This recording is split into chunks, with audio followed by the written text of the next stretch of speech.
It's pretty humiliating if you're a Russian oligarch who used to be able to get on your private jet and go anywhere you wanted and be treated with such deference and respect, and not being able to do that, but they're sort of finding their own equilibrium in this new setting as best as they can. There's no question that the Russian oligarchs are in a terrible place. On one hand, they're ostracized by the West, and on the other hand, they're completely terrified of what Vladimir Putin can do to them. Most of them have made the decision that they're better off in Russia than they are in the West because in Russia, they at least know the system. But they're really in a bad place because they don't know what's going to happen next in Russia. They don't know whether they're going to be targeted.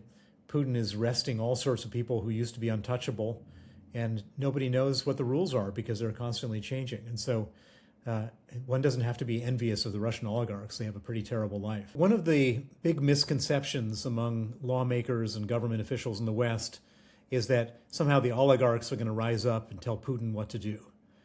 And having watched and experienced and knowing these oligarchs firsthand, I can tell you with 100% certainty that they're never going to rise up, never going to tell Putin what to do. There's a concept in the West where if you have a certain amount of money, you become independently wealthy. Well, in Russia, there's no amount of money that makes you independently wealthy. They're all dependently wealthy, and they're dependent on Vladimir Putin. And the reason that they're dependent on him is that at any moment he can take their money away, he can take their freedom away, or he can even take their lives away. And these people understand it very well. And so as much as they're thumping their chests and behaving like alpha males when they're on their own, when they're in the presence of Putin, they're the most subordinate, subservient, meek people you could ever imagine, because they're all so scared that Putin at any point could take everything away from them. Now, it doesn't mean every oligarch is that way. There's been a couple who have stood up to Putin, and those who have experienced terrible things. The remaining oligarchs think they're just being practical by just being subservient. Well, the main job of the oligarchs today are to try to unfreeze their assets. They're probably spending hours every day on the phone with various sanctions lawyers trying to get off the sanctions list.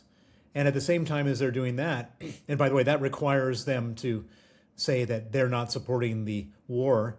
But at the same time as they're doing that, they're doing everything possible to indicate to Putin that they're loyal subjects, because if Putin gets any whiff of disloyalty, he's going to shut these guys down, take their money away, renationalize their businesses, and throw them in jail. And of course, there's a number of recent examples of big oligarchs who've lost everything who are now sitting in jail now. So the Russian oligarchs were living the best life they could possibly live before this full-scale invasion started. They were flying all over the world on their private jets, parking their super yachts off the coast of France. They were buying villas and ski chalets and Courchevel and just living perfect lives, going here, there, everywhere. Everyone was treating them with huge respect. And all of a sudden, they can no longer travel to Europe or the UK or the US or Canada. Many of them, their assets are frozen. They can't open new bank accounts. But there is a collection of countries out there that have allowed them to carry on. The main destination now is Dubai. There's, I think, somewhere between 5 and 10% of the expatriate population of the United Arab Emirates is Russian. They are also welcome in Turkey. They could travel to Israel. And then, of course, they can travel to China, Thailand, and other countries in Asia. And so I think it's pretty humiliating if you're a Russian oligarch who used to be able to get on your private jet and go anywhere you wanted and be treated with such deference and respect, and not being able to do that. But they're sort of finding their own equilibrium in this new setting as best as they can. And it's certainly annoying to see them continuing to enjoy their lives in Dubai when the Russian government, which they're supporting, is raining down missiles and bombs on innocent Ukrainian civilians. Well, most Russian oligarchs, their money is generated by Russian business. So if they have an oil company or a metals company or a fertilizer company, those are Russian companies. And to the extent that those companies can't sell their oil, metals, or fertilizers to Europe, they found other buyers in the global south and Asia and India and Turkey and other places. And as they sell their goods, they generate revenues, and their costs are a lot less than their revenues. And so the profits that accumulate continue to accumulate. They don't accumulate in dollars or euros. They probably accumulate in other currencies. We also know that Russia has developed its own cryptocurrency. It's something called a stable coin. Its name is A7A5. And they're using that to bypass sanctions. According to estimates, the total volume of trade on this A7A5, this Russian stablecoin, is $100 billion, which is money that was effectively sanctioned, and this is the way they bypass sanctions. And so they've found ways of getting around these sanctions so that they can live relatively comfortable lives. And I've seen some estimates saying that in certain cases, the oligarchs are as rich as they've ever been. And they may not be able to spend their money in places that they want to spend their money, but they're certainly accumulating a lot of it. I mean, I don't think the oligarchs are doing any civil war, because if they were, Putin would immediately arrest them, and they understand that. I can imagine that many oligarchs are very unhappy right now because their lives have been so upended, but I don't think that they're going to be doing anything among themselves or between themselves to in any way challenge Putin, because that's, in their mind, suicide. The main body that can challenge Putin is a civil uprising. So if Putin does something really awful that, and of course he's done a lot of things that are really awful, but really awful to the point where people's anger overcomes their fear, and you have 1 million people marching on Red Square, that's the thing that could upend Putin's grip on power. Any individual can't, because any individual can be singled out and killed. Whereas if 1 million people march on Red Square, they might fire on the first 1,000, but if another 1,000 continues to march, eventually the soldiers will say, why are we firing on our own people?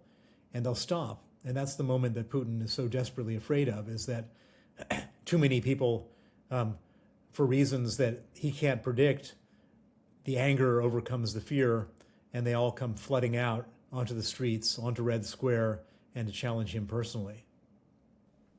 The main way that Putin funds his war is with the sale of crude oil outside of Russia. They make hundreds of billions of dollars, the government of Russia, selling crude oil.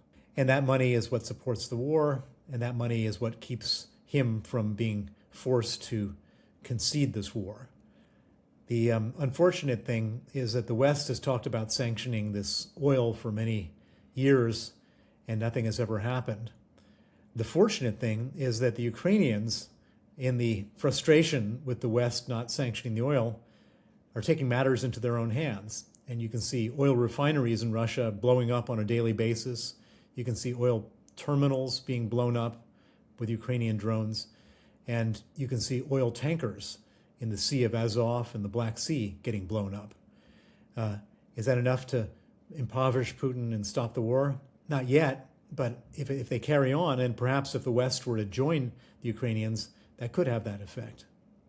Well, I think that the ability for Russia to function is made possible by A7, A5 stablecoin cryptocurrency money laundering. So A7, A5 doesn't generate profits, it generates payments.